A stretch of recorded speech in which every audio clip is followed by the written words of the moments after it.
እንግዲህ እግዚአብሔር ይመስገን በጣም ደስ ብሎኛል። ይሄ በዚህ በ2018 በአንድ ዓመት ሙሉን መጽሐፍ ቅዱስ ለመጨረስ እያደረጋችሁ ያላችሁትን ጉዞ እጅግ በጣም አደንቃለሁ፣ እጅግ በጣም አከብራለሁ። ቀላል አይደለም። ከዘፍጥረት ጀምራችሁ ዛሬ የዜና መጽሐፍ ተጠናቀቀ። ሁለተኛ ዜና ምዕራፍ 34፣ 35፣ 36 እና ይሄ መጨረሻው ይሆናል ማለት ነው። እግዚአብሔር ይመስገን እስካሁን የረዳን እግዚአብሔር እንደሚያስጨርሰን አምናለሁ። ስለዚህ በዚህ በጣም ደስተኛ ነኝ። በዚህ እግዚአብሔርን አመሰግናለሁ። እንግዲህ ይሄ በነገራችን ላይ ትንሽ እንደው በቀጥታ ወደ ምዕራፍ 34 ከመሄድ በፊት የተወሰነ ነገር ለማለት ያክል ብሉይ ኪዳን ሁላችሁም እንደምታውቁት ብሉይ ኪዳን በዋነኛነት በዕብራይስጥ ነው የተጻፈው።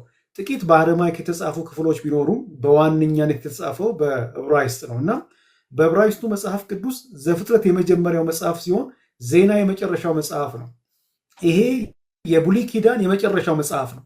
ያ ማለት ዛሬ ያነበብናቸው ሶስቱ ምዕራፎች ስፔሲፊክሊ ምዕራፍ 36 የኦልድ ቴስተመንት የብሉይ ኪዳን የመጨረሻው ምዕራፍ ነው ያነበብነው ማለት ነው እና ይሄ በድህረ ምርኮ የተፈጸመ ታሪክ እንደሆነ በድህረ ምርኮ የተጻፈ መጽሐፍም እንደሆነ መግቢያ ላይ እንዳያችሁ ይሄ እንደተነጋገራችሁ አምናለሁ። አንድ የዚህ መጽሐፍ ትኩረት የዚህ መጽሐፍ ቲም ምንድን ነው እሱ ብትሉኝ ይሄ መጽሐፍ ዋናው ትኩረቱ ከምርኮ የተመለሱ ትሩፋንን ማበረታታት ነው። ከምርኮ የተመለሱ ትሩፋንን ኢንካሬጅ ማድረግ ነው። ቅሬታዎችን ማበረታታት ነው። ሁላችሁም እንደምታውቁት እግዚአብሔርን ባለመታዛቸው፣ እግዚአብሔርን ባለመስማታቸው፣ እግዚአብሔር የላካቸውን ነቢያት ባለመስማታቸው፣ ኪዳኑን በማፍረሳቸው፣ በማመፃቸው፣ እግዚአብሔር ጊዜ ሲሰጣቸው በንስሐ ባለመመለሳቸው ወደ ምርኮ እንደሄዱ ለ70 ዓመት ያክል በምርኮ እንዳሰለፉ እናውቃለን። ነገሥት ላይም ይህንን ታሪክ አይታችኋልና 70 ዓመት በምርኮ ካሳለፉ በኋላ እግዚአብሔር እንደገና ሕዝቡን ጎበኘ። ወደ ምድራቸው ተመለሱ። ምን ተስፋ አድርገው? ትልቅ ነገር ተስፋ አድርገው፣ የተሻለ ነገር ተስፋ አድርገው። ምክንያቱም ነቢያት በቅድመ ምርኮ ያገለገሉት ነቢያት ስለሚመጣው አደጋ ብቻ ሳይሆን ስለሚመጣው ጥፋት ብቻ ሳይሆን ከጥፋቱ በኋላ ስላለውም ክብር ከቅጣቱ በኋላ ስላለውም ተስፋ ሪስቶሬሽን ስለተናገሩ ያንን ተስፋ በማድረግ ተመለሱ። ከተመለሱ በኋላ ግን ያዩት ሁኔታ የነበሩበት ሁኔታ ተስፋ የሚያስቆርጥ ነበር። ተመለሱ ወደ ምድራቸው፣ ግን ጠንካራ መሪ አልነበራቸውም። ግን ኢኮኖሚካሊ በጣም ፑር ነበሩ። ያ ብቻ አይደለም፣ በእጅ አዙር በፋርስ ስር ነበሩ። በእጅ አዙር አሁንም ተገዥነቱ አልቀረም። አዲስ የተሰራውን ቤተ መቅደስ ቀድሞ ከነበረው ጋር ሲያስተያዩ ይሄ ኢንሲግኒፊካንት ነው። ከነዚህ ነገሮች ተነስተው ተስፋ መቁረጥ ውስጥ ከነዚህ ነገሮች ተነስተው ብዙ ጥያቄዎች መጠየቅ ጀምሯል። የዜና ኦዲየንስ የዜና ተደራሲያን ጥያቄ ነበራቸው፣ ብዙ ጥያቄ ነበራቸው። ለምሳሌ አሁንም የእግዚአብሔር ሕዝብ ነን ወይ የሚል ጥያቄ ነበራቸው። ሌላው አሁንም እኛ በዚህ በድህረ ምርኮ ያለን ከምርኮ የተመለስን በቅድመ ምርኮ ከነበሩ ሰዎች ጋር እንዴት እንገናኛለን? ቀድሞ ከነበረው ጋር እንዴት እንገናኛለን? የእግዚአብሔር ሐሳብ አሁንም ከኛ ጋር አለ ወይ? አሁንም የእግዚአብሔር ሕዝብ ነን ወይ? እግዚአብሔር ይወደናል ወይ? የእግዚአብሔር ፍቅር አልተለወጠም ወይ? እንዲህ አይነት ጥያቄ ነበራቸው። ብዙ ጥያቄ ውስጥ ነበሩ። ለዚህ ኦዲየንስ ነው ክሮኒክለሩ የዜና መጽሐፍ ጻፊ የጻፈው። ለዚህ ኦዲየንስ ነው። ምን ብሎ እግዚአብሔር እንዳልጨረሰ፣ ጉዳዩ እንዳላለቀ፣ አሁንም እግዚአብሔር በእነሱ ኢንትረስትድ እንደሆነ፣ አሁንም እግዚአብሔር ከነሱ ጋር ያለው ጉዳይ እንዳልተጠናቀቀ። በጣም የሚገርመው መጽሐፉ ሲጀምር አንብባችሁታል። የመጀመሪያዎቹ አንደኛ ዜና ከ1 እስከ 9 ስናይ የዘር ሐረግ ነው የሚያቀርበው። በነገራችን ላይ ሁለቱ መጽሐፍት አንድ መጽሐፍት ናቸው በዕብራይስጡ። ስለዚህ 9 ምዕራፍ ሙሉ የዘር ሐረግ ያቀርባል። በዚህ ይጀምራል። እኛ ስናነበው ለእኛ ቦሪንግ ሊሆን ይችላል፣ ለእኛ አሰልቺ ሊሆን ይችላል 9 ምዕራፍ። ለእነሱ ግን ስብከት ነው፣ ሃሌሉያ የሚያሰኝ የሚያስጨው። ለእነሱ ግን ትልቅ መልእክት ነው። ለምን? ጥያቄ ነበራቸው። አሁንም እግዚአብሔር ይወደናል የሚል ጥያቄ ነበራቸው። እንዴት ነው በቅድመ ምርኮ ከነበረው ሕዝብ ጋር የምንገናኘው የሚል ጥያቄ ነበራቸው። ስለዚህ ያ የዘር ሐረግ ቢያንስ 2 ነገር አድሬስ ያደርጋል። አንደኛ እግዚአብሔር ከነሱ ጋር ያለውን ጉዳይ አልጨረሰም። በቃ ኮንቲኒቲን አድሬስ ያደርጋል። የቀጠለ ነው። ታሪካቸውን ወደ ኋላ እስከ አዳም ድረስ ያሰምረውና እግዚአብሔር በዚህ መስመር ያለው እቅዱ እንዳልተጠናቀቀ እንዳላለቀ በቅድመ ምርኮ ከነበሩ ሕዝብ ጋር እንደሚገናኙ ያንን ኮንቲኒቲ አሳየ። መስመር አስምሮ አሳያቸው። ሁለተኛው ሌጂቲመሲ። ማነው ሌጂቲሜት? ቤተ መቅደስ አካባቢ ለማገልገል ማነው ሌጂቲሜት? በአመራር ላይ ለማገልገል ያን ሁሉ ግልጽ በሆነ መንገድ የሚያሳይ ነው። ስለዚህ ያንንም አሳየ፣ ያንንም ገለጠ። ምንድነው ያን ያልነው? ቢያንስ የዘር ሐረጉ ቢያንስ ሁለት ነገሮችን አድሬስ ያደርጋል ማለት ነው። አንደኛ ኮንቲኒቲን አድሬስ ያደርጋል፣ ሁለተኛ ሌጂቲመሲን አድሬስ ያደርጋል ማለት ነው። ያንን የሚያደርግ የሚያጽናና እግዚአብሔር ከዚህ ህዝብ ጋር ያለው ጉዳይ እንዳልተጠነቀቀ የሚያሳይ የሚያበረታታ አስደናቂ መጽሐፍ ነው። መጽሐፍ ብዙ ጊዜ ሲሰበክ ምናምን ባትሰሙትም ይሄ መጽሐፍ ኢንካሬጅ የሚያደርግ ትሩፋን የሚያበረታታ ቅሬታዎችን የሚያበረታታ በተለይም በይሁዳ መስመር ላይ በማተኮር በደቡቡ የይሁዳ መስመር ላይ በማተኮር እግዚአብሔር የገባው ኪዳን ከዚህ ከይሁዳ መስመር በሚመጣው መሲህ እንደሚቀጥል በሚያሳይ መንገድ የገለጠ ያሳየ እግዚአብሔር አልጨረሰም የሚል ያንን የሚያሳይ አስደናቂ መጽሐፍ ነው፣ የዜና መጽሐፍ ማለት ነውና ይሄንን መጽሐፍ ነው ዛሬ ያጠናቀቃችሁት ወይም ደግሞ ዛሬ ያጠናቀቅ ነው ማለት ይቻላል። የብሉይ ኪዳን የመጨረሻውን መጽሐፍ በድህረ ምርኮ የተጻፈ ኦልድ ቴስተመንት እንዴት አለቀ በዕብራይስጡ መጽሐፍ ቢባል ይሄ የዜና መጽሐፍ ዛሬ ያየነው እሱን ያሳያል። ይሄን ያህል ትንሽ መግቢያ ላይ ጊዜ ከወሰን በቀጥታ ከምዕራፍ 34 ጀምሮ ባለፈው እንዳደረኩት ትንሽ ይዘቱን ሌት ሆናችሁ የመጣችሁ ሰዎችም ፎሎ ማድረግ እንድትችሉ ትንሽ ከፋፈን እናይና ምን እንማራለን ከእያንዳንዱ ምዕራፍ የሚለውን ደግሞ ያለ ማሳየት እሞክራለሁ። ምዕራፍ 34 ላይ እንግዲህ ይሄ አስደናቂ ምዕራፍ ነው። ሁለተኛ ዜና ምዕራፍ 34 ማለት ነው። ከቁጥር 1 እስከ 7 የዮስያስ መንገስና የሕጉ መጽሐፍ ከመገኘቱ በፊት ያካሄደው የታድሶ እንቅስቃሴ አለ። የዮስያስን መንገስ እናያለን፣ እንዴት ወደ ንግስና እንደመጣ እናያለን። ዴን የሕጉ መጽሐፍ ከመገኘቱ በፊት ያደረገውን የታድሶ እንቅስቃሴ እስከ ቁጥር 7 ድረስ እንመለከታለን። የሚገርመው በ8 ዓመቱ ነገሰ ይለናል። በ8 ዓመቱ ነገሰ ይለናል። ማን? ዮስያስ ማን ነው? በጠቅላላ ለ31 ዓመት እንደነገሰም ተጽፏል። በጣም ይሄ የገረመኝ ከዚህ ንጉስ ባነሰ ዕድሜ የነገሰው አንድ ሰው ነው። እሱም ኢዮአስ ነው። ኢዮአስ በ7 ዓመቱ እንደነገሰ ሁለተኛ ነገስት ምዕራፍ 11 ላይ ያን እንዳነበባችሁ አምናለሁ። እና ከዚህ ዕድሜ በታች የነገሰ ኢዮአስ ብቻ ነው። እና ኢዮስያስ በ8 ዓመቱ ነገሰ ይላል። እሺ ኢዮስያስ በእግዚአብሔር ፊት መልካም አደረገ ይላል።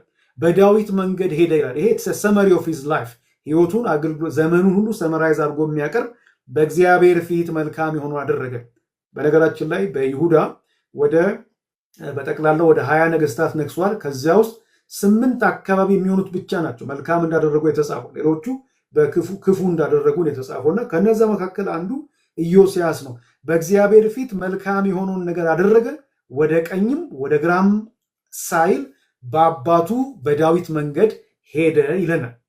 ይሄ በጣም ደስ የሚል ነገር ነው። ዴን በነገሰ በ8ኛው ዓመት ይሄ ማለት በ8 ዓመቱ ከነገሰ በ16 ዓመቱ የአባቱን የዳዊትን አምላክ መፈለግ ጀመረ ይላል። ይሄ ኢትስ አ ፕሮሰስ እንደምታዩት ኢትስ አ ፕሮሰስ መፈለግ ጀመረ፣ እግዚአብሔርን መፈለግ ጀመረ ይላል። በነገሰ በ8ኛው ዓመት ማለት አሁን እድሜው ወጣት ነው። በቃ 16 ዓመት ቢሆነው ነው። በ8 ዓመቱ ከነገሰ በ8ኛው ዓመት ደግሞ ከነገሰ በ8ኛው ዓመት አምላኩን የአባቱን የዳዊትን አምላክ መፈለግ ጀመረ። ገና ወጣት በነበረበት ጊዜ እግዚአብሔርን መፈለግ ጀመረ፣ የእግዚአብሔርን ፊት መፈለግ ጀመረ። ይህን ክፍል ሳነብ መቼም ይሄ በጣም ፓወርፉል ነው። በኋላ ወደ አፕሊኬሽኑ እንመጣለን። ግላዊ ተሃድሶ፣ የግል ተሃድሶ፣ ይህ በግል ከእግዚአብሔር ጋር መገናኘት በአደባባይ ከሚሰራው የተሃድሶ ስራ እንደሚቀድም ይሄ ይጠቁማል። በአደባባይ ከሚሰራው እንቅስቃሴ ከሚደረገው እንቅስቃሴ በመጀመሪያ በግል ከእግዚአብሔር ጋር መነካካት፣ እግዚአብሔርን መፈለግ፣ ከእግዚአብሔር ጋር መገናኘት ግላዊ ተሃድሶ እንደሚቀድም ያሳያል። እንግዲህ ይሄ ትልቅ ፖይንት አለው፣ መለስበታለሁ። ምክንያቱም በጣም ብዙ ያልታደሱ አዳሾች በበዙበት በዚህ ዘመን ይህ ትልቅ ትምህርት የሚሰጥ ነው ብዬ እላለሁ። ይቀጥልና በነገሰ በ12ኛው ዓመት ይሁዳንና ኢየሩሳሌምን አነጻ ይላል። እግዚአብሔርን መፈለግ ጀመረ። እንደንዋት አሁን ያ በግል ከእግዚአብሔር ጋር የነበረው ንክኪ፣ ከእግዚአብሔር ጋር የነበረው ቆይታ አሁን ወደ አደባባይ ሲወጣና ይሁዳንና ኢየሩሳሌምን አነጻ። ኢየሩሳሌም የይሁዳ ዋና ከተማ ናትና ከኮረብታ መስገጃ ስፍራዎች፣ ከአሼር ምስል አምዶች፣ ከተቀረጹ ጣዖታትና ቀልጠው ከተሰሩ ምስሎች ኢየሩሳሌምንና ይሁዳን አነጻ ይላል። የሚገርመው መሰዊያዎችን አፈራረሱ ይላል። የዕጣን መሰዊያዎችን አደቀቀ፣ ፈጭቶ በተናቸው። የካህናቱን አጥንት በመሰዊያዎቻቸው ላይ አቃጠለ ይላል። ልበሉ። የተሃድሶ እንቅስቃሴው ኢቭን ከይሁዳ አልፎ የእስራኤል ግዛቶች ሁሉ የሚያካትት እንደሆነ ታያላችሁ። የምናሴ የኤፍሬም ከተሞች ጭምር ተጠቅሷል እና ከንጉሱ ልብ የጀመረው የተሃድሶ እንቅስቃሴ ወደ ውጭያዊ ተሃድሶ ሲሻገር ታያላችሁ።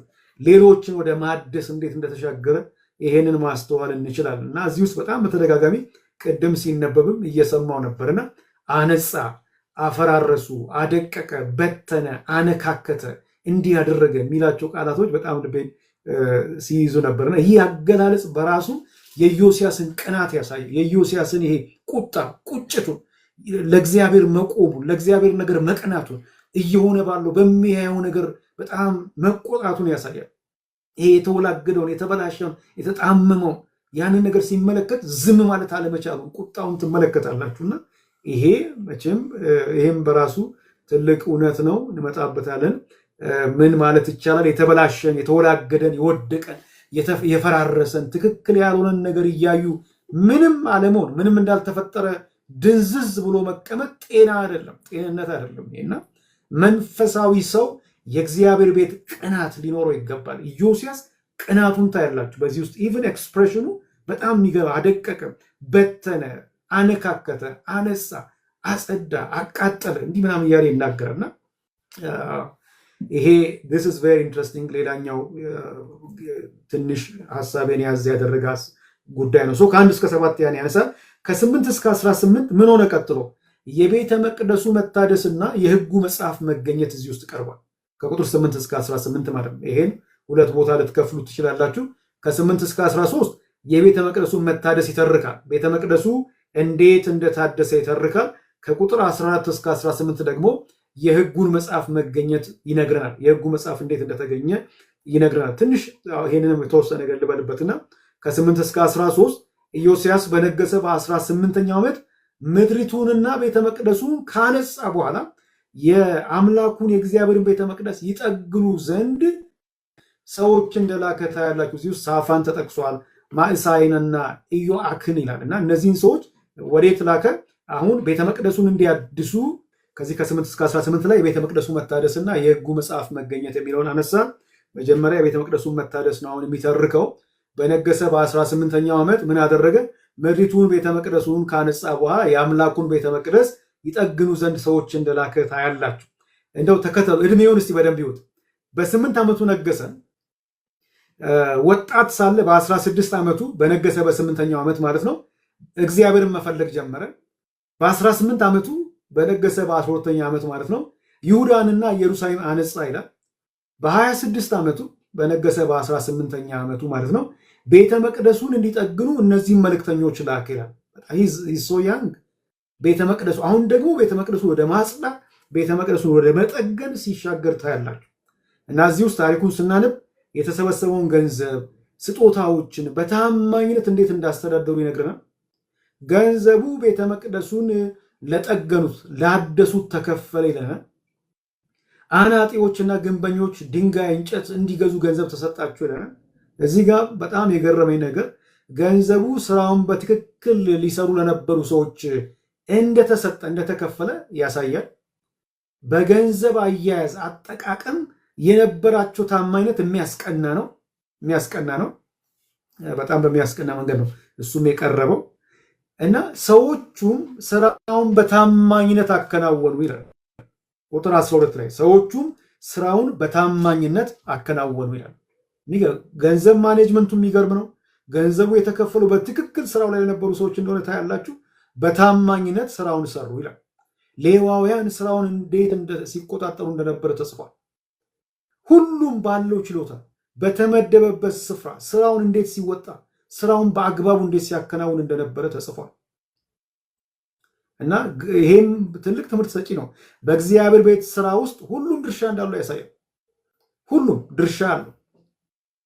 ሁሉም በተሰጠው ኃላፊነት ሲንቀሳቀስ፣ የተሰጠውን ኃላፊነት በአግባቡ ሲወጣ፣ በትክክል ሲወጣ ትመለከታላችሁ። ትክክለኛ መሪ፣ እውነተኛ የታድሶ መሪ ሌሎችን አስተባብሮ በስራ ውስጥ ያሳትፋል እንጂ ሁሉን ጨምድዶ ጠቅሎ ሌሎች ለሱ እንዲያጎበድዱ አያረግም ብያለሁ። በኋላ መጣበት ነገር በዛ እንጂ ብዙ የሚያነጋግር ነው። ከዛ በኋላ እንግዲህ የቤተ መቅደሱን መታደስ ካነሳ በኋላ የሕጉን መጽሐፍ መገኘት ያንን ይተርካል። ይሄ የሚገርም ነው። ካህኑ ኬልቅያስ ይላል በሙሴ አማካይነት የተሰጠውን የእግዚአብሔርን ሕግ መጽሐፍ አገኘ ይላል። ምን ሲያደርጉ? ቤተ መቅደሱን በማደስ ሂደት ውስጥ መጽሐፉ ተገኘ። መጽሐፉን ለጸሐፊው ለሳፋን ሰጠው ይላል። ሳፋንም ቁጥር 18 ላይ ሄዳችሁ አምሩ። ሳፋንም መጽሐፉን ለንጉሱ አነበበለት ይላል። አነበበለት። ልብ በሉ፣ በሙሴ አማካይነት የተሰጠውን የሕግ መጽሐፍ በቤተ መቅደሱ ውስጥ አገኙ። ይሄ የገረመኝ ይሄ መጽሐፍ በቤተ መቅደሱ ውስጥ እንኳን ተዘንግቶ ነበር ማለት ነው። ለመጠገን ለማስተካከል ሲንቀሳቀሱን ያገኙት መቅደስ ውስጥ ቸል ተብሎ ነበር። መቅደስ ውስጥ ተዘንግቶ ነበር ማለት ነው። የት እንዳለ እንኳን በማይታወቅ ሁኔታ ውስጥ ነበር ማለት ነው። ለጥገና ሲንቀሳቀሱ፣ የወደቀውን ሲያነሳሱ፣ አቧራ የጠጣውን ሲያራግፉ የሕጉን መጽሐፍ አገኙ ይለናል። እና መጽሐፉ በቤቱ ቸል ሲባል ሲተው ሌሎች ብዙ እንደ መጽሐፉ ያልሆኑ ሃይማኖቶች እንደሚበዙ ያሳያል። እንደ ሕጉ ያልሆኑ አካሄዶች፣ ውድቀቶች፣ ሌሎች ነገሮች። አሁን መጽሐፉ ተገኘ። መጽሐፉ ሲጠፋ ነው። መጽሐፉ ቸል ሲባል ነው። መጽሐፉ ሲተው ነው ብዙ ምስሎች የተፈጠሩት። ተገቢ ያልሆኑ ብዙ ግርግሮች፣ ወርሺፕ የተፈጠረው ያንን ይነግረናል። ከዚያ በኋላ ከቁጥር 19 እስከ 28 ድረስ ንጉሥ ኢዮስያስ የሕጉን ቃል ሲሰማ የሰጠውን ምላሽና ነቢይት ሕልዳና ስለሚመጣው ፍርድ የተናገረችው መልእክት እናገኛለን። ቀጥሎ ባለው ክፍል ደግሞ ማለት ነው። ይሄ ከ19 እስከ 28 ይሄዳል። መጀመሪያ ከ19 እስከ 21 ንጉሥ ኢዮስያስ ለሕጉ ቃል የሰጠውን ምላሽ ነው የምታዩት። ልብሱን ቀደደ፣ ኃጢአተኛ መሆናቸውን ይሁዳ መበደሉን አመነ፣ ገለጸ፣ አልተከላከለም። የእግዚአብሔርን ቁጣ ፈራ። የእግዚአብሔር ቁጣ አስደነገጠው እና በእግዚአብሔር ፊት ወደቀ። እኔ የኢዮስያስ ምላሽ በጣም ልብ የሚነካ እና ለእግዚአብሔር ቃል ሊሰጥ የሚገባውን ትክክለኛ ምላሽ ያሳያል። ኢዮስያስ የሰጠው ምላሽ ማለት ቃሉን በትህትና መቀበሉ፣ በቃሉ ፊት ራሱን ማዋረዱ። የእግዚአብሔር ቃል ሲገለጥ እውነተኛ ንስሐ ይመጣል። እውነተኛ ንስሐ ያመጣል የእግዚአብሔር ቃል። ሰው እንዴት ንስሐ እንደገባ እናያል። የእግዚአብሔር ቃል ሲገለጥ ሰው ወደ ራሱ እንዲመለከት፣ ክፍተቱን እንዲያይ፣ በእውነተኛ ንስሐ እንዲመለስ ያደርጋል የእግዚአብሔር ቃል። ከዛ ምን ሆነ? የገረመኝ ተመልከቱ። ልክ ይህንን ሲያገኝ ቀጥሎ ያደረገው ምንድን ነው? እሱ ከሰጠው ምላሽ ቀጥሎ የምናነበው ነቢይት ሕልዳና መልእክተኞች ይልካል። እስቲ ሄዳችሁ ጠይቁ ብሎ ተመልከቱ። መቀባበል፣ መከባበር እና ሄዳችሁ ጠይቁ። ወደ ነቢይት ሕልዳና መልእክተኞች ተላኩ። ሕልዳና ምን አለች? ስለሚመጣው ፍርድ እንደ ቃሉ ተናገረች። እንዲህ ይላል ቁጥር 23 ነቢይቱም እንዲህ አለች፣ የእስራኤል አምላክ እግዚአብሔር እንዲህ ይላል፣ ወደ እኔ ለላካችሁ ሰው እንዲህ ብላችሁ ንገሩት፣ እግዚአብሔር እንዲህ ይላል፣ በይሁዳ ንጉሥ ፊት በተነበበው መጽሐፍ በተጻፈው እርግማን ሁሉ መሰረት በዚህ ስፍራና በሕዝቡ ላይ ጥፋትን አመጣለሁ። ከዛ ምክንያቱን እኔን ትተውኛል፣ ለቁጣ ስላነሳሱኝ፣ እንዲህ ስላደረጉኝ እንደተጻፈው ሕግ ይሆናል ያለችው ትንቢት ተመልከቱ። እንግዲህ ከእግዚአብሔር ዘንድ የሆነ ትንቢት እንደ ቃሉ ነው። ቃሉን ነው ኮንፊርም የሚያደርጉ። ቃሉ የሚለውን ነው የሚለው። እንደ ቃሉ ነው የሚተላለፈው። የተጻፈው ይሆናል ያለችው። የብሉይ ኪዳን ነቢያት የሕግ አስከባሪዎች ናቸው። በነገራችን ላይ የብሉይ ኪዳን ነቢያት የአገልግሎታቸው ማዕከል ሕጉ ነው። ሕዝቡን ወደ ሕጉ ይመልሳሉ እንጂ ከሕጉ አያፋቱም፣ ከሕጉ አያርቁም። ስለዚህ እንደተጻፈው በዚህ መጽሐፍ በሕጉ መጽሐፍ በተገኘው በሕጉ መጽሐፍ ውስጥ እንደተቀመጠው እንደሱ ይሆናል የሚል ተናገረች እና አይቀሬ ነው። ግን እዚህ ውስጥ በጣም የሚገርመው ኢዮስያስ በትህትና ምላሽ ስለሰጠ፣ ራሱን ስላዋረደ፣ ራሱን ዝቅ ስላደረገ፣ ለእግዚአብሔር ቃል ለሕጉ ክብርን ስለሰጠ፣ ፍርድ አይቀሬ ቢሆንም ግን በሱ ዘመን እንደማይሆን እሱ በክብር እንደሚቀበል ዋው! እና ይሄ እዚህ ውስጥ በጣም ብዙ መናገር ይቻላል። እውነተኛ ነቢይ ወደ ሕጉ ይመልሳል፣ እንደ ሕጉ ይናገራል። ከሕግ የሚለይ ትንቢት ከእግዚአብሔር አይደለም። ያ ሕልዳና በሕጉ መጽሐፍ የተጻፈው ይሆናል አለች። እሱ ብቻ አይደለም፣ ፍርድ አይቀሬ ቢሆንም አንተ በትህትና ምላሽ ስለሰጠ እግዚአብሔር አንተን ፕሮቴክት ያደርጋል፣ በክብር ትሄዳለህ አለችው። እዚህ በሁለቱ በንጉሱና በነቢይት ህልዳና መካከል ያለው መቀባበል በራሱ ኢትስ ልብ የሚነካ ነው፣ የሚያስቀናም ነው። ከዛ መጨረሻ ከ29 እስከ 33 የቃል ኪዳን ተሃድሶና ይሄ ብሔራዊ የተሃድሶ እንቅስቃሴ የህዝቡን መሰጠት የምናይበት ክፍል ነው እና ህጉ ለህዝቡ ሁሉ ተነበበ። አያችሁ፣ መጀመሪያ ለማን? ለንጉሱ ተነበበ። ንጉሱ ወደቀ፣ በእግዚአብሔር ፊት ወደቀ፣ ራሱን አዋረደ፣ በትህትና ሪስፖንድ አደረገ፣ ጠየቀ፣ የእግዚአብሔርን ሐሳብ የእግዚአብሔር ፍቃድ ጠየቀ። ነቢይቱ ተናገረች። ያንን ከሰማ በኋላ ህጉ ምን እንዲሆን? ለህዝቡ ሁሉ እንዲነበብ አደረገ። ለህዝቡ ሁሉ ተነበበ። ቁጥር 29ና 30 ላይ እዩ። ለንጉሱ ብቻ ሳይሆን ለህዝቡ ሁሉ። ንጉሱ የሰማውን ነገር ሌሎችም እንዲሰሙ አደረገ። አይ ካን ሲ ሂዝ ፓሽን ሂዝ ሃርት። ህጉን ከሰሙ በኋላ የቃል ኪዳን ተሃድሶ አደረጉ። 31 እና 32 እሱን ያሳያል። ቃል ገቡ። ንጉሱ ኪዳኑን አደሰ። ህዝቡን በሙሉ ልብ ለመታዘዝ ቃል ገባ። ህዝቡም የንጉሱን አርያ በመከተል ምላሽ ሰጠ። አያችሁ፣ መሪዎች ሲመለሱ፣ በነገራችን ላይ ህዝቡ መሪዎችን ነው የሚመስሉን። መሪዎች ሲወድቁ፣ መሪዎች ሲመለሱ ህዝቡ ተመለሰ። መሪዎች ቃል ሲገቡ ህዝቡም ተከትሎ ቃል ገባ ለመታዘዝ። ከዛስ ቀሪዎቹን አጸያፍ ጣዖታት አስወገዱ። በኢዮስያስ ዘመን በሙሉ እግዚአብሔርን ተከተሉ ይላል። በጣም የሚደንቅ ነው። ስለዚህ ምን ሆኑ? የተረፈውን ሁሉ ህዝቡን ሁሉ አስተባበረ ማለት ነው። አሁን ያ በግል ከእግዚአብሔር ጋር ንክኪ የነበረው ሰው አሁን ወደ ህዝቡ መጣ። ህዝቡም ከእግዚአብሔር ጋር እንዲገናኝ ያደረገ ማለት ነው። ወገኖቼ ይህ ምዕራፍ ስሰበስበው አንዳንድ ከዚህ ምዕራፍ ለልቤ የቀሩልኝን የተማርኳቸውን ነጥቦች አንደርላይን ላድርግና ወደ ምዕራፍ 35 እንሂድ በፍጥነት።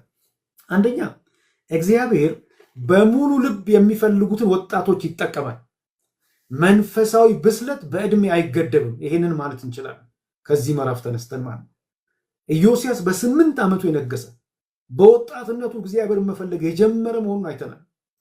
እግዚአብሔር ልብን ነው የሚፈልገው ማለት ነው። እጅግ በጣም ብዙ የፈራረሱ፣ የተወላገዱ፣ የተጣመሙ፣ የተበታተኑ፣ የወደቁ ነገሮች ባሉበት በበዙበት በዚህ ዘመን እግዚአብሔር እንዲህ አይነት ልብ ያላቸውን እርሱን የሚፈልጉ ወጣቶችን ተጠቅሞ ለውጥን ሊያመጣ ይችላል። ዳትስ ማይ ፕሬየር። አንዳንድ ጊዜ ኤክስፔክት የምናደርጋቸው የምንጠብቃቸው በሆነ መንገድ ኤገሌስ ለምን ዝም አለ፣ ኤገሌ ለምን እንዲሆነ፣ ለምን እዚህ ውስጥ ገባ እንሌለ እግዚአብሔር በየዘመናቱ ሰዎች ያሉትና አንድ ቦታ ያየሁት ጽሑፍ እንዲህ የሚል አለ። ዩስፉልነስ ኢዝ ናት ኤ ባሪየር ቱ ፌትፉልነስ ኦር ሊደርሺፕ። ዩስፉልነስ የሚለው ዩዝ የጥቅም የሚለው ሳይሆን ወጣትነት። ዩስፉልነስ ኢዝ ናት ኤ ባሪየር ቱ ፌትፉልነስ። ወጣትነቱ አልከለከለም። ሶ እግዚአብሔር በሙሉ ልብ የሚፈልጉትን ወጣቶች ተጠቅሞ ምን ሊሰራ እንደሚችል ያሳያል። እና እኔ እዚህ ፕላትፎርም ላይ በተለያየ ስፍራ ሆናችሁ ይህንን አገልግሎት የምትከታተሉ ወንድሞችና እህቶች this should be our prayer፣ አንዱ ጸሎታችን መሆን ያለበት ማለት ነው። ብዙዎችን ትልልቆች ሰዎች ስናስብ እናዝን ይሆን? ልባችን ይሰበር ይሆን? ግራ እንጋባ፣ ምን ነው እናጣ ይሆን? እግዚአብሔር እንዲህ አይነት በ8 ዓመቱ ነግሶ ገና በነገሰ በስንት ዓመት የእግዚአብሔርን ፊት መፈለግ ጀመረ። አነጻ ይላል። ተመልከቱ። የእግዚአብሔር ስም የተባረከ ይሁን። አንደኛው እሱ ነው። ሁለተኛው እውነተኛ ለውጥ የሚጀምረው ከውስጥ ከልብ እንጂ ከውጫዊ እንቅስቃሴ አለመሆኑን ይሄ የኢዮስያስ ታሪክ ያሳያል። ውጫዊ ተሐድሶ ለውጥ ውስጣዊውን ተሐድሶ ለውጥ የሚከተል ነው የሚለውን ያሳየናል። እውነተኛ ሪቫይቫል የሚጀምረው ከንስሐ በእግዚአብሔር ከመነካት እንጂ በውጫዊ ግርግር አይደለም፣ በሃይማኖታዊ ስርዓት አይደለም፣ በሆነ አይነት ግርግር አይደለም፣ በንክኪ ነው። ተሐድሶ ከአዳሹ ይጀምራል። ተሐድሶ እንታደስ ብሎ ከሚናገረው ይጀምራል። ከግል ይጀምራል፣ ከአዳሹ ይጀምራል። ባልታደሱ ማደስ ፈላጊዎች ተሐድሶ አይመጣም። በዚህ ዘመን እንደ ተሐድሶ አቢዩዝ የተደረገ ቃል ያለ አይመስለኝም። ኤቭሪባዲ ቶክስ አባውት ሪስቶሬሽን ያስፈልገናል፣ ፈርሰናል፣ እንዲሆነናል። ይሄ ክፍል አይገርማችሁ? እግዚአብሔርን በግሉ መፈለግ ጀመረ። እግዚአብሔርን በግሉ ፈለገ። ለሚፈልጉት የሚገኝ እግዚአብሔር አገኘው። የሕጉ መጽሐፍ ተገኘ። ሲነበብ ወደቀ። ይሄ ሰው መጀመሪያ ወደቀ። ወገኖች፣ እኛ ሳንወድቅ፣ እኛ ሳንነካ የምናመጣው ለውጥ የለም። እኛ ሳንወድቅ እየተሯሯጥን የምናመጣው ነገር የለም። በሱ አይደለም፣ በመውደቅ ነው፣ በመነካት ነው። እኔ ዳትስ ማይ ፕሬየር። ዛሬ የሚችለን ራሱ እግዚአብሔር ነው እና አንዳንዴ ጸሎቴ እንደዛ ጸልያለሁ። እግዚአብሔር አንተ ንካን፣ አንተ አግኘን። አንተ ከስብከት በላይ ነን፣ ከትንቢት በላይ ነን፣ ከትምህርት በላይ ነን፣ ከብዙ ከምክር በላይ ነን። አንተ ንካን። ላይክ እግዚአብሔር ኢሳያስን ሲነካው፣ ኢሳያስ ሲገለጥ ወደቀ። ከንፈሮቼ የረከሱብኝ አለ። ወደ ራሱ ተመለከተ። ሐዋርያው ዮሐንስ ድምፅ ሰማው፣ ዞር ሲያይ ወደቀ። የሚጥል ልክ እንዲህ የሚያንበረክክ እግዚአብሔር ይንካን፣ እግዚአብሔር ያገኘን። ሶ ኢት ቢግንስ ከውስጥ ከአዳሽ ለማደስ ከሚፈልገው ሰው እንደሚጀምር ይሄ ታሪክ ያሳየናል። ሶስተኛ በእውነተኛ የታድሶ እንቅስቃሴ ውስጥ የእግዚአብሔር ቃል ያለው ትልቅ ስፍራ። ይሄ ታሪክ በጣም አስደናቂ ታሪክ ነው ወገኖች። ወይ ይህን ክፍል ብቻ ቢሆን ረጅም ሰዓት የምናገረው ማስተምሩ በጣም ደስ ባለኝ፣ ግን ሌሎቹንም መንካት ስላለብኝ ነውና ስለ እግዚአብሔር ቃል ያወራል። ተመልከቱ፣ ስለ ሕጉ ያወራል። ሕጉ ያለውን ስፍራ ያወራል እና ያለ ሕጉ ወደ ሕጉ ሳንመለስ የሚመጣ ለውጥ የሚመጣ ታድሶ የለም። የሕጉ መጽሐፍ ተገኘ። እንደ ሕጉ ሁሉን ነገር ማድረግ ጀመሩ። እንደ ሕጉ ፋሲካ አከበሩ። እንደ ሕጉ እውነተኛ የሆነ ለውጥ፣ እውነተኛ የሆነ እንቅስቃሴ ወደ እግዚአብሔር ቃል ይመልሳል። የእግዚአብሔር ቃል ማዕከላዊ ነው። የእግዚአብሔር ቃል ዋና ነው። የእግዚአብሔር ቃል ወገኖች የዛ ቦታ ዋነኛ ነው እና እዚህ ጋር አይገርማችሁም? የሕጉ መጽሐፍ በቤተ መቅደስ ውስጥ እንኳ ቸል ተብሎ ተደብቆ ወይም መረሳቱ አልገረማችሁም? ቤተ መቅደስ ውስጥ ማለት በቤተ መቅደሱ በቤት ውስጥ በስፍራው በቦታው ተሰብስበው ሕጉን በሚያነቡበት ስፍራ የሕጉ መጽሐፍ ተዘነጋ። ቤተ መቅደሱን ለማደስ ሲንቀሳቀሱ ነው ሲያገኙ አገኘው እኮ አለ። ማግኘት ሰርፕራይዝ ሲሆን ተመልከቱ። ዌር ቤተ መቅደስ ውስጥ ነው። ዳት ኢዝ ዘ ሪያሊቲ። አሁን መሬት ላይ ያለው ሪያሊቲ እንደዛ ነው። ዛሬ የእግዚአብሔር ቃል በቤት ውስጥ የሆነው እኔ ይገርመኛል። ቀጥታ ይሄ ለትምህርታችን ተጽፏል። በነገራችን ላይ የእግዚአብሔር ቃል ሕያው ነው። ይሄ ለትምህርታችን ተጽፏል። ለትምህርታችን ስለተጻፈ ጆሮአችንን ሰጥተን ልንሰማ በትህትና ሬስፖንድ ልናደርግም ይገባል ብዬ አምናለሁ እና ሕጉ ሲገኝ ሲገለጥና ሲነበብ ለውጥ መጣ። መንፈሳዊ ውድቀት ብዙ ጊዜ ቃሉን ቸል ከማለት ጋር የተያያዘ ነው። በግል ሊሆን ይችላል፣ አዘ ቸርች ሊሆን ይችላል። የእግዚአብሔርን ቃል ቸል ስንል፣ የእግዚአብሔርን ቃል ስንዘነጋ፣ የእግዚአብሔር ቃል ስንተው፣ እንደ ቃሉ መሄድ ስንተው ሌሎች ልምምዶች፣ ሌሎች አተያዮች፣ ሌሎች ነገሮች ብቅ ብቅ እያሉ ይሄዳሉ እና ቸል ከማለት ጋር የተያያዙ ናቸው። ለውጥ እንዲመጣ ወደ እግዚአብሔር ቃል ልንመለስ ይገባናል። እውነተኛ ለውጥ እንዲመጣ ወደ እግዚአብሔር ቃል መመለስ ያስፈልገናል። ወደ እግዚአብሔር ቃል መመለስ ይሆንልን። ዛሬ በቤት ውስጥ ቸል የተባለው የእግዚአብሔር ቃል ከመድረኩ ላይ ወርዶ ከመድረኩ ላይ ተገፍትሮ ብዙዎች ላይክ ሞር ኢንተርቴንመንት ሞር ይሄ ሞቲቬሽናል የሆነ ንግግር በሚፈልጉበት በዚህ ዘመን ይሄ በጣም ሞግተናል ወገኖች። በአነቃቂ ንግግር ለውጥ አይመጣም። ጊዜያዊ በሆነ በሚያስቅ በኮሜዲያን ተሰብስበን ኢንተርቴን በምናደርጋቸው ነገሮች ለውጥ አይመጣም።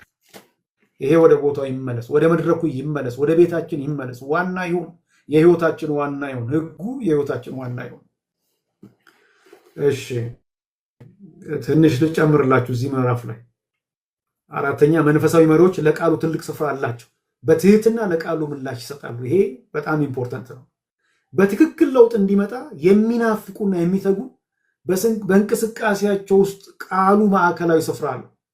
ኢዮስያስ የሕጉ ቃል ሲነበብ ልብሱን ቀደደ። ኃጢአተኛ መሆናቸውን አመን፣ አልተከራከረም። ንጽህናቸውን፣ ጉብዝናቸውን ለማስረዳት አልሞከረም። እግዚአብሔር በተሰበረ ልብ የሚመልሱትን መሪዎች ይፈልጋል። በተሰበረ ልብ የሚመለሱ መሪዎችን ይፈልጋል። መንፈሳዊ መሪዎች ለቃሉ ትልቅ ስፍራ አላቸው። አንድ እውነተኛ የሆነ መንፈሳዊ መሪ አንዱ መለያው ለቃሉ የሚሰጠው ስፍራ፣ ቃሉ በሕይወቱ፣ ቃሉ በአገልግሎቱ፣ ቃሉ በቤት ውስጥ ያለው ስፍራ ማለት ነው። ሌላው በትህትና በእግዚአብሔር ፊት መውደቅ የሚያስመልጠው አደጋ እንዳለ ከዚህ ክፍል እናያለን። የኢዮስያስ ምላሽ ግላዊ ምሕረት አምጥቶለታል። ምንድን ቁጥር 27 እኮ ላይ የተባለው ያንን ነው። አንተ እንዲህ ስላደረግ በዚህ ስፍራና በሕዝቡ ላይ የተነገረውን በሰማ ጊዜ ልብህ ስለተነካና በእግዚአብሔር ፊት ራስን ስላዋረድ እንዲሁም በእኔ ፊት ራስን ዝቅ ስላደረግ ልብስህንም በመቅደድ በፊቴ ስላለቀስ ሰምቼሃለሁ ይላል እግዚአብሔር። አይገርም? ሂዛን ኢንዲቪጁዋል አንድ ግለሰብ ነው፣ አንድ ሰው ነው። ሰምቼሃለሁ መስማት ብቻ አይደለም፣ እነሆ ወደ አባቶቹ እሰበስብሃለሁ በሰላምም ትቀበላለህ። ዋው! ምን እያልኩ ነው ያለሁት? በትህትና በእግዚአብሔር ፊት መውደቅ የሚያስመልጠው አደጋ አለ፣ የሚከለክለው አደጋ አለ፣ ፍርድ አለ። ከኢዮስያስ ያን እናያለን። አሁንም ልጨምር፣ እውነተኛ ታድሶ ከስሜታዊ ጩኸት ባለፈ መልኩ ምን ያመጣል? መታዘዝን ያመጣል። እሱን ያየነው እዚህ ላይ በመታዘዝ ምላሽ ሲሰጡ እንመለከታለን። እውነተኛ ታድሶ ጩኸት አይደለም፣ የሆነ ሙቀት አይደለም፣ የሆነ ግርግር አይደለም። ከስሜታዊ ጩኸት ባለፈ ለቃል ኪዳን በመሰጠት ቃል ኪዳን በማድረግ ይገለጣል። ለመታዘዝ ቃል በመግባት በመታዘዝ ይገለጣል። በሌላ አነጋገር እውነተኛ ለውጥ ቃሉን በመታዘዝ ይገለጣል፣ በኑሮ ይገለጣል። ጩኸት አይደለም፣ ጊዜያዊ ነገር አይደለም፣ ስሜታዊ ነገር አይደለም። ከዚያ ያለፈ ነው። ኑሮ ነው፣ ህይወት ነው፣ መታዘዝ ነው። ዛሬ ሪቫይቫል ተነስቷል። ሪቫይቫል አለ እዚህ አካባቢ፣ የሚገርም ነው ይባላል። ሪቫይቫል ባለበት የእግዚአብሔር ቃል ዋና ነው። ሪቫይቫል ባለበት የእግዚአብሔርን ቃል መታዘዝ አለ። ሰዎች የእግዚአብሔርን ቃል ያከብራሉ፣ የእግዚአብሔርን ቃል ይታዘዛሉ፣ ለእግዚአብሔር ቃል ሪስፖንድ ያደርጋሉ፣ ኦቢዲየንት ይሆናሉ። በመጨረሻ አመራር የህዝቡን መንፈሳዊ አቅጣጫ ያቀናል፣ ዲተርማይን ያደርጋል። ወገኖች በኢዮስያስ ዘመን ሁሉ እግዚአብሔርን ተከተሉ ይላል። ትክክለኛ መሪዎች የህዝቡን መንፈሳዊ አቅጣጫ ያስተካክላሉ። ስለ መሪዎች ብዙ ማለት ይቻላል። መሪነት ምን ያህል ቁልፍ እንደሆነ እዚህ ታሪክ ውስጥ ያላቸው። ኢዮስያስ ወደ ነቢይት ሕልዳና መልእክተኞች መላኩ በራሱ አስተማሪ ነው። ቅድም ብያለሁ። መሪዎች የተገፋፉ አንዱ ወደ ሌላኛው የተኮሰ እየተተኳኩሱ የእግዚአብሔርን ስራ መስራት አይቻልም። መቀባበል፣ መከባበር፣ እጅ ለእጅ መያያዝ ያስፈልጋል። ዛሬ ከሆነ አቅጣጫ አስተማሪዎች ወደሆነ ቦታ ይወረውራሉ፣ ይተኩሳሉ። ከሆነ አቅጣጫ ደግሞ ሶኮል ፕሮፌሲ ይተኩሳሉ። ተኩስ ነው በሁሉም አቅጣጫ። አይገርምም? እስቲ ሄዳችሁ ጠይቁ ሲል ትመለከታላችሁ። ዜና መቀባበሉን፣ መከባበሩን፣ መናበቡን ታያላችሁ። እና የአመራር ሊደርሺፕ በጣም ቬሪ ኢምፖርታንት። ምን ያህል ኢምፖርታንት እንደሆነ የክፍል ያሳየናል። እንግዲህ እሺ ወደ ምዕራፍ 35 ልሂድና አሁን ከዚህ በኋላ ያሉት ሁለቱን ፈጠን ብዬ ለማንሳት ሞክራለሁ። ምዕራፍ 35 ላይ ምዕራፍ 35ን ሶስት ቦታ ከፍለን ማየት እንችላለን። አንደኛው ከ1 እስከ 19 ከቁጥር 1 እስከ 19 ላይ ያለው ንጉሱ ኢዮስያስ በትክክል በአግባቡ ወይም እንደ ሕጉ ታላቅ የፋሲካ በዓል እንዳከበረ እናያለን። ይሄ ስለ ፋሲካ እሱ ላይ እናነባለን። ከ1 እስከ 6 በኢየሩሳሌም ለእግዚአብሔር ፋሲካ አደረገ ይላል። ከ7 እስከ 9 ሹማምንትና ሌዋውያን ያደረጉትን ድጋፍ ያነሳል። ከ10 እስከ 18 ፋሲካን በአግባቡ አከበሩ ይላል። ካህናት፣ ሌዋውያን በታማኝነት በቃ ኃላፊነታቸውን ሲወጡ ታያላችሁ። እና ከዛ እንደውም ሲዘጋ ከ16 ጀምሮ ቅድም ሲነበብ አስተውላችሁ ከሆነ እስካሁን ከተደረገው ፋሲካ ሁሉ የተለየ እንደሆነ ይመሰክራል። እና ምን ይላል? ከነቢዩ ከሳሙኤል ዘመን ይላል ቁጥር 18 ወዲህ እንዲህ ያለ ፋሲካ በእስራኤል ዘንድ ተከብሮ አያውቅም። ኢዮስያስ ከካህናቱ ከሌዋውያኑ ከመላው ይሁዳና ከእስራኤል በዚያ ከነበሩትም ከኢየሩሳሌም ሰዎች ጋር እንዳከበሩ አድርጎ ያከበረ አንድም የእስራኤል ንጉሥ የለም። ይህ ፋሲካ የተከበረው በኢዮስያስ ዘመነ መንግስት በ18ኛው ዓመት ነበረ ይላል። እንዲህ አይነት ፋሲካ ተከብሮ አያውቅም ይላል። አስደናቂ አያችሁ። ህጉ ከተነበበ ተሐድሶ ካደረጉ በኋላ እንደ ህጉ በመሃል ላይ ያለፍኩት አለ ኢቭን ያከበሩት እንደተጻፈው ህግ ነው ፋሲካን ያከበሩት ማለት ያን ይነግረናል። እስከ ቁጥር 19 ማለት ነው። ሁለተኛው ከ20 እስከ 24 እዚህ የግብፅ ንጉስ ኒካው እና ኢዮስያስ እንደዚህ የተገናኙበት ማለት ነው። ኒካው በእግዚአብሔር ታዞ እንደመጣ ይገልጻል። ንጉስ ኢዮስያስ ግን ሊሰማው ፈቃደኛ አልሆነ። በዚህ ክፍል ውስጥ ለውጊያ ወጣ። ከዚያስ ንጉስ የእግዚአብሔርን ማስጠንቀቂያ ባለመስማት ተሳሳተ እና ንጉስ ኢዮስያስ እንዴት እንደሞተ እናያልና አነሰሰሪ የሆነ ኮንፍሮንቴሽን እንዳደረገ ነው የምታዩት እዚህ ጋርና he ignored divine warning የእግዚአብሔርን መለኮታዊ ማስጠንቀቂያ አልሰማም። እና የሚገርም ነው።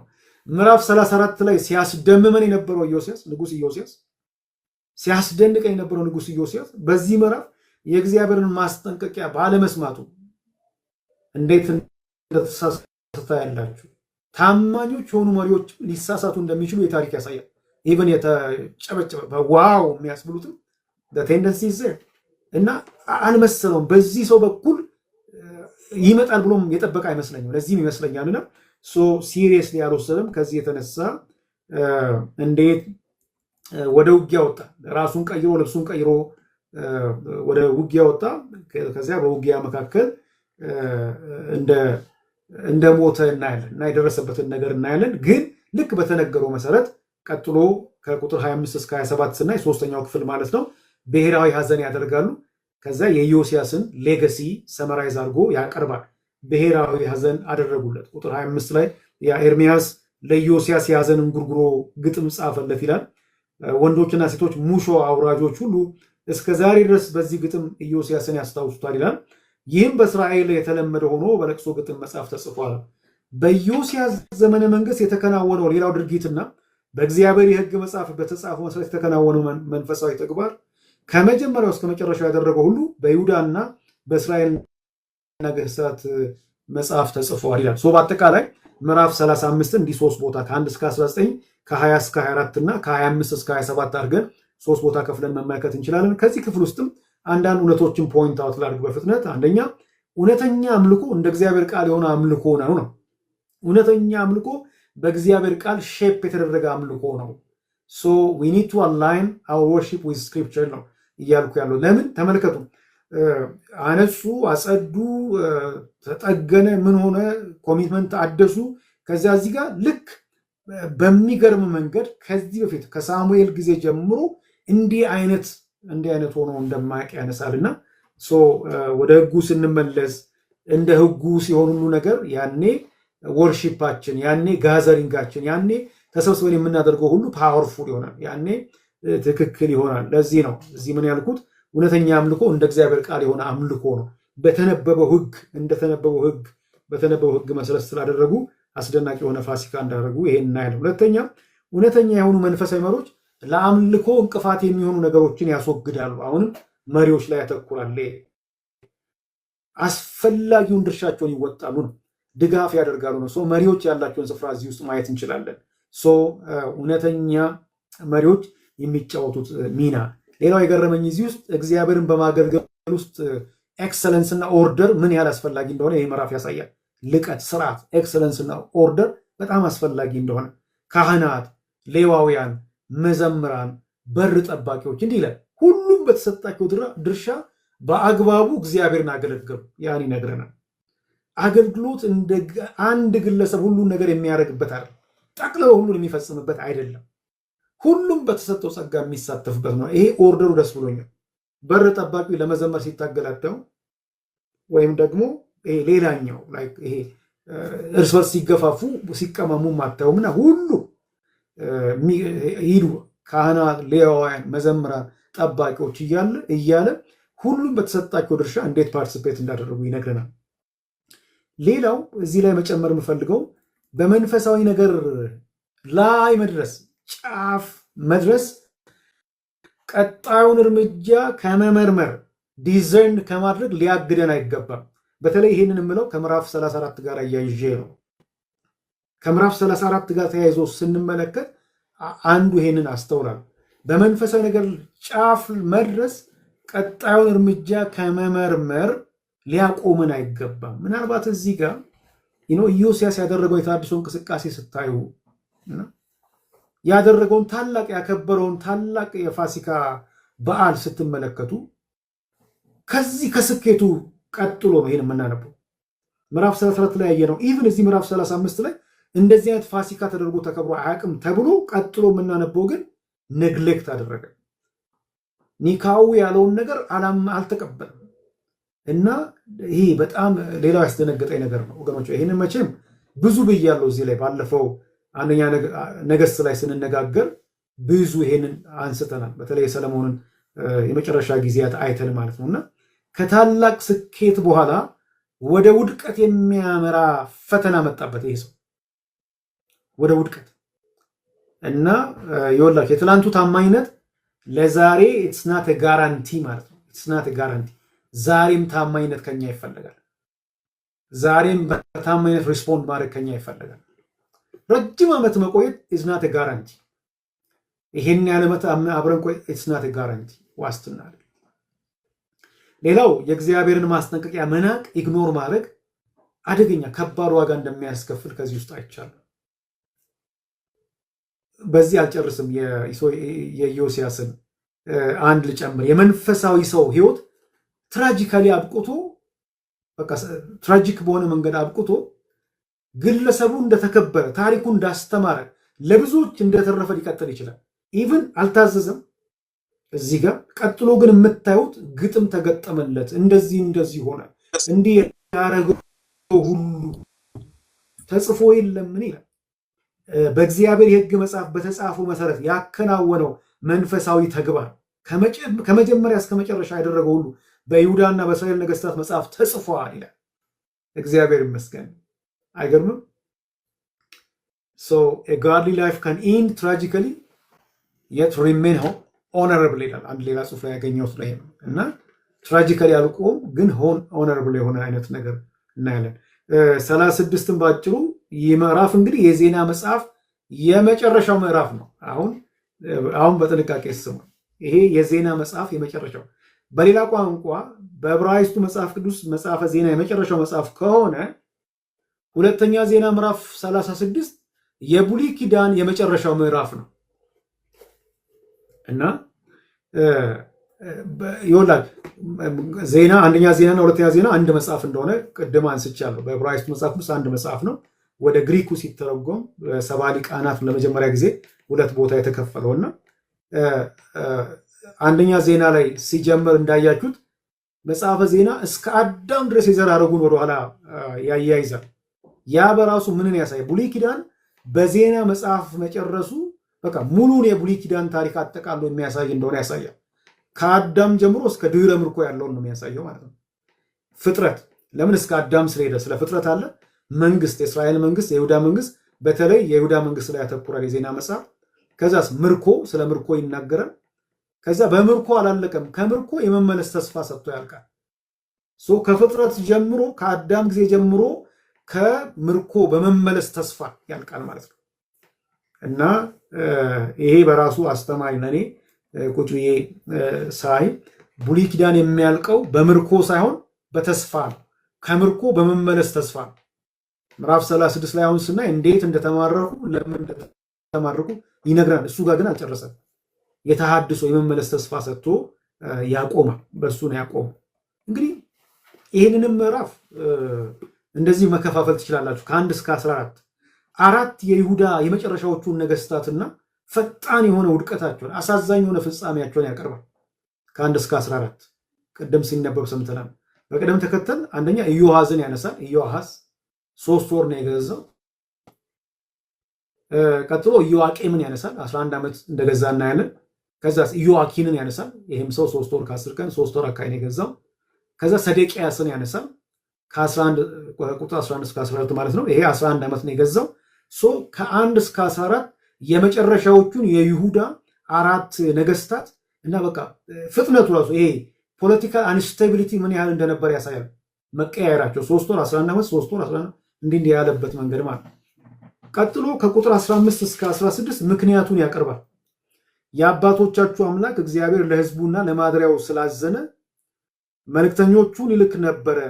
እነርሱ ግን ይላል የእግዚአብሔር ቁጣ በሕዝቡ ላይ እስኪነሳሳና ፈውስም እስከማይገኝላቸው ድረስ በእግዚአብሔር መልእክተኞች ላይ ተሳለቁ ይላል።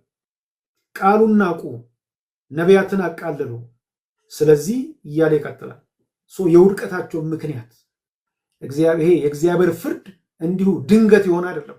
ድንገት የመጣ አይደለም። ጊዜ ሰጣቸው፣ ታገሳቸው፣ መልእክተኞች ላክ።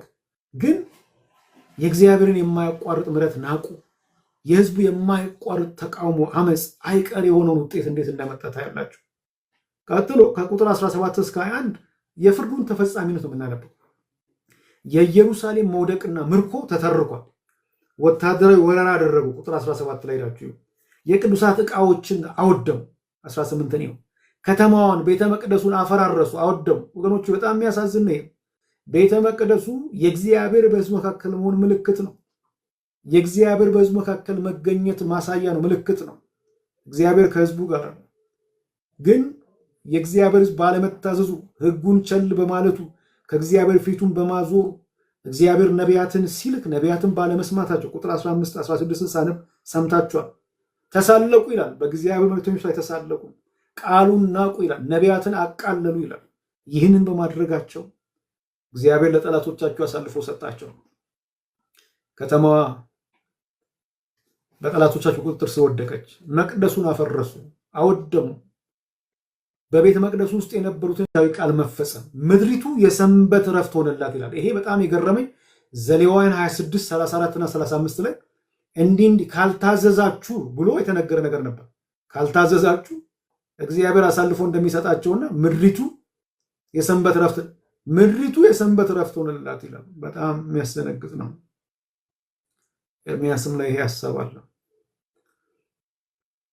ግን ያለቀው ቅድም እንዳልኳችሁ ቁጥር 22 እና 23 የቂሮስን አዋጅ ያቀርባል። አዲስ ጅማሬ ዲቫይን ኢኒሺየቲቭ ቱዋርድ ሪስቶሬሽን እንደሚመጣ ያንን ሀሳብ አቅርቦ ያልቃል።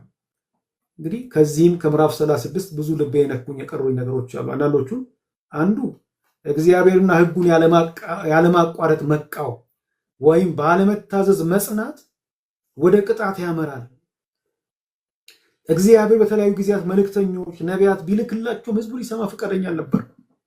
ቃሉን ናቁ ይላል። ቃሉን ስለናቁ፣ በመልእክተኞቹ ላይ ስለተሳለቁ፣ ነቢያትን ስላቃለሉ እግዚአብሔር አሳልፎ ሰጣቸው። እግዚአብሔር ጊዜ ይሰጣል። እግዚአብሔር ይናገራል። ግን ለመስማት ለመመለስ ባለመፈለጋቸው ፍርድ አገኛቸው። ይሄ ፕሪንሲፕል ዛሬም ይሰራል ወገኖች። እግዚአብሔር ይናገራል። እግዚአብሔር ተመለሱ ይላል። ጊዜ ይሰጣል፣ ይታገሳል፣ ያስጠነቅቃል። አለመስማት፣ አለመታዘዝ፣ ባለመስማት መጽናት መቀጠል አደገኛ ነው። ፍርድ ያስከትላል፣ ቅጣትን ያመጣል። ዛሬ ወገኖች ሆይ እነዚህ ሰዎች ይሄ የይሁዳው መንግስት ከሰሜኑ የእስራኤል መንግስት አልተማርም። በ721 ዓመት ዓለም አሦራውያን እስራኤላውያንን ማርኳል። ይሄንን ሁለተኛ ነገሥት ምዕራፍ 17 ላይ አንባቸው። ግን ትምህርት አልወሰዱ። ትምህርት ሳይወስዱ በዛው ጸኑ፣ በዛው ቀጠሉ። ዛሬም እያልኩ ያለሁት እግዚአብሔር እያስጠነቀቀን እየተናገረን ተመለሱ እያለን አለመስማት ለጉዳት ይዳረጋል። ይሄ ክፍል ያንን ያሳያል። ሁለተኛ መንፈሳዊ መሪዎች፣ አሁን ስለ መሪዎች በጣም የደጋገምኩ ነው፣ የህዝቡን አቅጣጫ ይወስናሉ። ካህናቱና የህዝቡ መሪዎች ሁሉ ኃጢአታቸው ከጊዜ ወደ ጊዜ ምን ያህል እየጨመረ እንደሄደ ቁጥር 14 ላይ አለ። በኃጢአታቸው እየጨመሩ ህዝቡን በእግዚአብሔር ወደ አለመታመን እንዴት እንደመሩ እናያለንና መሪዎች ህዝቡን ሲተዉ ህዝቡ ጭምር እግዚአብሔርን ሲተዉ ህዝቡ ጭምር እግዚአብሔርን ይተዋል። ዛሬ ለዚህ ነው ብዙ ጊዜ እኔ የኢትዮጵያ ክርስትና ምን ይመስላል ቢባል መሪዎቹን ይመስላል። በየመድረኩ የሚሰብኩትን መሪዎቹን፣ ሰባኪዎቹን እና የሚሰበከውን ስብከት ይመስላል እምለው ማለት ነውና እዚህ ጋርም ያ ነው የሆነው። ሶስተኛ የእግዚአብሔር ፍርድ ትክክል ነው፣ ፍጹም ነው። በስሜታውነት በመነሳሳት አይደለም። ምርኮ በድንገት የተፈጸመ አይደለም። እግዚአብሔር ህዝቡን አስጠነቀቀ፣ እየለመነ እንዲመለሱ ጠይቋል። እግዚአብሔር ህዝቡ በኃጢአቱ በመጽናቱ በመቀጠሉ በፍርዱ ፍጹም ትክክል የሆነው እግዚአብሔር ሲፈርድ ነው የምናየው። የእግዚአብሔር አደራረግ ጋር ፍጹም ነው። እግዚአብሔር እንዲህ ስላደረጋችሁ ይላል። ጀስት ነው እግዚአብሔር በሚያደርገው ነገር። እግዚአብሔር ፍትሃዊ ነው፣ እውነተኛ ነው፣ ጻድቅ ነው እግዚአብሔር።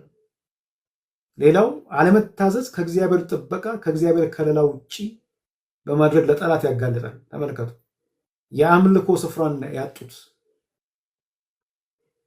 ይህ እኮ እጅግ የሚያስደነግጥ ነው። ቴምፕሉ ለዚህ ህዝብ ምን እንደሆነ ብታስቡ፣ ያንን በደንብ ብናስብ፣ እዚህ ምዕራፍ ላይ የሆነው ነገር እጅግ ልብ የሚሰብር እጅግ የሚያሳዝን ነው። ሌላው እግዚአብሔር የተናገረው ቃል ሁል ጊዜም ቢሆን ይፈጸማል። ይሄ የገረመኝ ነው። ምድሪቱ የሰንበት ረፍት አገኘች። በኤርምያስ የተነገረው የእግዚአብሔር ቃል ይፈጸም ዘንድ 70 ዓመት እስኪበቃ ድረስ ባድማ በነበረችበት ዘመን ሁሉ አረፈች ይላል። ባለመታረሷ ማለት አረፈች፣ ምድሪቱ አረፈች ይላል። ምን ያህል እግዚአብሔር በዚህ ህዝብ እንዳዘነ ያሳያችኋል። ግን እግዚአብሔር የተናገረው ቃል ሁል ጊዜ ይፈጽማል። he is faithful። ሌላው የገረመኝ እግዚአብሔር በምድር ነገስታት ሁሉ ላይ የበላይ ነው። እርሱ የአሕዛብን ነገስታት ሳይቀር የሚቆጣጠር ለዓላማው የሚጠቀም አምላክ ነው። እግዚአብሔር መንግስታትን ይቆጣጠራል። ለመቅጣትም ለማዳንም ሲጠቀምባቸው ታያላችሁ። ሐሳቡን ለማስፈጸም ባቢሎንን ተጠቅሞ ሲቀጣቸው ታያላችሁ። ኒካውን ተጠቅሞ ሲናገረው የሚገርም ነው። እና ኢቭን እኮ የፋርስ ንጉስ የአሕዛብን ንጉስ ልቡን አነሳስቶ ምንድን ያደረገው? እግዚአብሔር አነሳስቶኛል። እግዚአብሔር በቁጥጥር ላይ ነው። እግዚአብሔር በዙፋኑ ላይ ነው። መንግስታትን ይቆጣጠራል፣ ነገስታትን ይቆጣጠራል። ሐሳቡን ፍቃዱን በመንግስታት በነገስታት እግዚአብሔር ይፈጽማል። ይህንን እናያለን እዚህ መጽሐፍ ውስጥ። he is in control, God is in charge, he is in control። እሱ እናያለን እዚህ ውስጥ። የመጨረሻው የእግዚአብሔር ዓላማ መጨረሻው ፍጻሜው ምርኮ አይደለም። ምዕራፉ ከምርኮ በመመለስ መጠናቀቁ በጣም ደስ ይላል። ቡሊ በምርኮ ሐሳብ አላለቀም። የመጨረሻው የቡሊ ኪዳን መጽሐፍ በምርኮ ሐሳብ አልጨረሰም። በምርኮ ሐሳብ አልተጠናቀቀም። ህዝቡ አጥፍቶ እግዚአብሔር እንዴት እንደቀጣቸው በመናገር አላቆመም። እግዚአብሔር እንደሚያድስ የአሕዛብን ንጉስ ልብ አነሳስቶ ተሐድሶን እግዚአብሔር እንደሚያመጣ እንደተናገረው እንደሚሆን ተናግሮ ነው ያለቀው። እግዚአብሔር ይመስገን። እና መጽሐፉ በተሐድሶ ተስፋ ተጠናቀቀ። ብሉይ ኪዳን በምርኮ ሳይሆን በተስፋ ይጠናቀቃል። ሃሌሉያ! እግዚአብሔር ይመስገን። እግዚአብሔር የሚያድስ አምላክ ነው። እግዚአብሔር የሚመልስ አምላክ ነው። የእግዚአብሔር ሐሳብ ይቀጥላል። የእግዚአብሔር ፍቃድ ይቀጥላል። ኖ ዋን ካን ስቶፕ ጋድ። እግዚአብሔር ሊያቆም ይችላል። እግዚአብሔር ይመስገን። ወገኖች ወይ ልጠቅልለው፣ እነዚህን ሶስቱን ምዕራፎች ይዘቱን ዳሰናል እና ከእያንዳንዱ ምዕራፍ ልንማራቸው የሚገቡ ነጥቦች አንስተናል። ምናልባት እኔ ሰባት እንደዚህ አድርጌ ነው ያነሳሁት ከእያንዳንዱ ምዕራፍ ማለት። ከዚህ በላይ ብዙ ሀሳቦችን ማውጣት ይቻላል፣ ግን ጊዜው ለመጠቀም እና እንደው ስዘጋ ግን እነዚህን ነገሮች ልብ እንድትሉ በጌታ ፍቅር ለምናችሁ። አንደኛ፣ ባልታደሱ ማደስ ፈላጊዎች ለውጥ አይመጣም። ታድሶ እውነተኛ ታድሶ ከግል ታድሶ ይጀምራል። ከነዚህ ካነሷቸው 7 ከ21 ውስጥ ምናልባት ጥቂቶቹን ብቻ አንደርላይን ላድርግ ላስመር እና እውነተኛ ታድሶ ከግል ታድሶ ይጀምራል።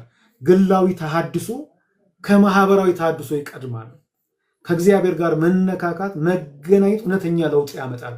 ከእግዚአብሔር ጋር መገናኘት ይሁንልን። ፐርሰናሊ በግል ያን ኢንከሬጅ አደርጋችኋለሁ። ዛሬ ቤተክርስቲያን ያለችበት ሁኔታ የሚያሳስባችሁ፣ ዛሬ በብዙ መንገድ መፈራረሳችን፣ በብዙ መንገድ በተለያየ ችግር ውስጥ መውደቃችን የሚሰማን ሰዎች እግዚአብሔር እኛን ይፈልጋል። ተሐድሶ ከግል ከኛ ይጀምር። ኢዮስያስ ምንም ነገር ይሄንን አስደናቂ የተሐድሶ እንቅስቃሴ ከመምራቱ በፊት እግዚአብሔርን መፈለግ ጀመረ። ዳትስ ማይ ፕሬየር። እግዚአብሔርን መፈለግ ይሁንል። በእውነት ከአደባባዩም ወደ ውስጥ ገብተን በውስጥ ፕራይቬት በሆነ መንገድ እግዚአብሔርን የምንፈልግበት ይሁንልን። አንደኛው እሱ ነው። ተሐድሶ ከሱ ይጀምራል። ዛሬ ሁሉም ሰው ስለ ተሐድሶ ያወራል። ሁሉም ሰው ስለ ተሐድሶ ይናገራል። በተለያየ መንገድ እንሰማለን። ነህምያን ተመልከቱ። ነህምያ እኮ ልክ ዜና ሰማ። ምንድን ያደረገው? ወደቀ። በእግዚአብሔር ፊት ጊዜ ወደቀ፣ ወሰደ። ከዚያ ነው ተነስቶ ወዴት ሄደው? ህዝቡ አስተባብሮ ወደ ማደስ ሄደው። ኢት ቢግንስ ፍሮም አስ። ከመነካካት ይጀምራል። ከፔፐር አይጀምርም፣ ከሪሰርች አይጀምርም። ተሐድሶ ቢግንስ ከልብ ከውስጥ እግዚአብሔርን ከመፈለግ። አንደኛው እሱን አንደር ላይ እንድታደርጉልኝ ይፈልጋል። በግል እግዚአብሔርን መፈለግ ይሆንልን። እግዚአብሔር የምንፈልግበት ዘመን ይሆንልን። የምንነካካበት ጊዜ ይሆን። እግዚአብሔር ይንካል። በእውነት ጌታ ራሱ ይንካል። ጌታ ይንካል። እሱ ጸሎቴን እግዚአብሔር ንካን፣ አግኘ። በግል አንተን መፈለግ ይሆንልን። አንዱ እሱ ነው። ሁለተኛው በንጉሥ የኢዮስያስ ተሐድሶ እንቅስቃሴ ውስጥ ህጉ ቁልፍ ስፍራ እንደነበረው ዛሬም ቃሉ ቁልፍ ስፍራ አለው። ወደ እግዚአብሔር ቃል ሳንመለስ የሚመጣ ተሐድሶ የለም። እውነተኛ ተሐድሶ እንዲመጣ ወደ ቃሉ ልንመለስ ይገባል። ሁለተኛው ቁልፍ ነገር እሱ ነው። ዛሬም ብዙ የፈራረሱ ነገሮች አሉ። አብዛኛዎቹ ችግሮቻችን ከቃሉ ፊታችንን ከማዞራችን ጋር የተያያዘ ነው። ለውጥ እንዲመጣ ወደ ቃሉ መመለስ ይሆናል። ወደ እግዚአብሔር ቃል መመለስ። ይሄንን እንቅስቃሴ አፕሪሼት አደርጋለሁ። በተለያየ መንገድ ይሄ ጸሎት መልስ ነው። በተለያየ መንገድ እኛም ባለፈው ነግሬያቸዋለሁ። በጌታ ጸጋውን 5ኛ ዓመት ላይ ደርሰናል። በዓመት ሙሉን መጽሐፍ ቅዱስ አንዴ እናነባለን። እንደዚህ ዲስከስና እንጸልያለን እና እንዲህ አይነት በየቤቱ በሁሉ ቦታ እንዲህ አይነት እንቅስቃሴ ወደ እግዚአብሔር ቃል መመለስ፣ ወደ ቃሉ እንመለስ ወገኖች። በግል እግዚአብሔር ቃል እናጥና፣ በጋራ እግዚአብሔር ቃል እናጥና። የእግዚአብሔር ቃል ወደ ቦታው ይመለስ። ሁለተኛው እሱ ነው። ቃሉ ኢምፖርታንት ነው። ይኸውላችሁ አንድ ነገር ደግሞ ልጨምር። እግዚአብሔር እንድንመለስ የሚናገር ጊዜ የሚሰጥ የሚታገስ እንዲሁም ደግሞ ባለመታዘዝ የሚጸኑትን የሚቀጣ አምላክ እንደሆነ እናስብ። ከዚህ ክፍል ውስጥ ይህን ሳልናገር ቦታ አዝናለሁ። ለምን? ይሄ እኮ የሚያሳየን ክላይማክሱን ነው። ባለመታዘዛቸው፣ ባለመስማታቸው፣ ቃሉን በመናቃቸው እግዚአብሔር ቀጣ። እግዚአብሔር የሚቀጣ አምላክ ነው። አንዳንድ ጊዜ አይመስልም። እንደወደድነው እንደፈለግነው እያደረግን እየወጣን እየገባን የእግዚአብሔርን ድምፅ በስሱ በውስጣችን የሚመጣው በተለያየ መንገድ የሚመጣው መልእክት እየናቅን ምንም ነገር ሳይሆን ስንቀጥል ኢትሲምስ ዋት በቃ አይመስልም። ህዝቡ አልመሰለው። የተስፋ ቃል አለን እኛ ቤተ መቅደሱ በእኛ መካከል አለ። ቤተ መቅደሱ በቃ ምልክታቸው እንዲህ ነው እያሉ ብዙ የሚመኩበት እኛ እኮ የተስፋ ቃል ያለን ሰዎች ነን፣ ቤተ መቅደሱ በእኛ መካከል አለ እያሉ ሲሉ እግዚአብሔር ነቢያትን ይናገራል። እግዚአብሔር ከመናገር የደከመበት የቦዘነበት ጊዜ የለም ወገኖች፣ አልሰማሩ።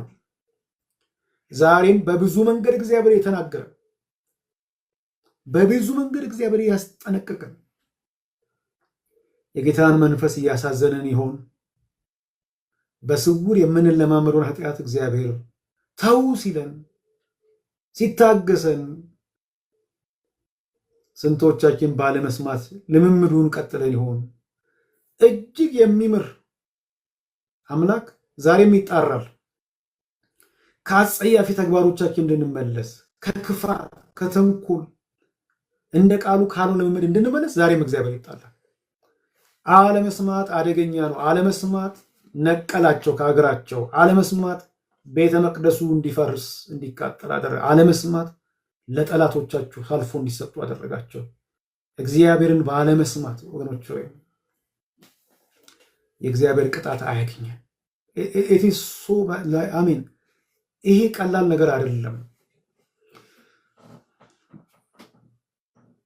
አራተኛ ሊደርሺፕ ማተርስ። ሊደርስ ማተርስ። በትክክለኛው አቅጣጫ ያልሄዱ መሪዎች ህዝቡን ከእግዚአብሔር አራቁ። በትክክለኛው መንገድ የሄዱት ግን ህዝቡን ወደ እግዚአብሔር መለሱ።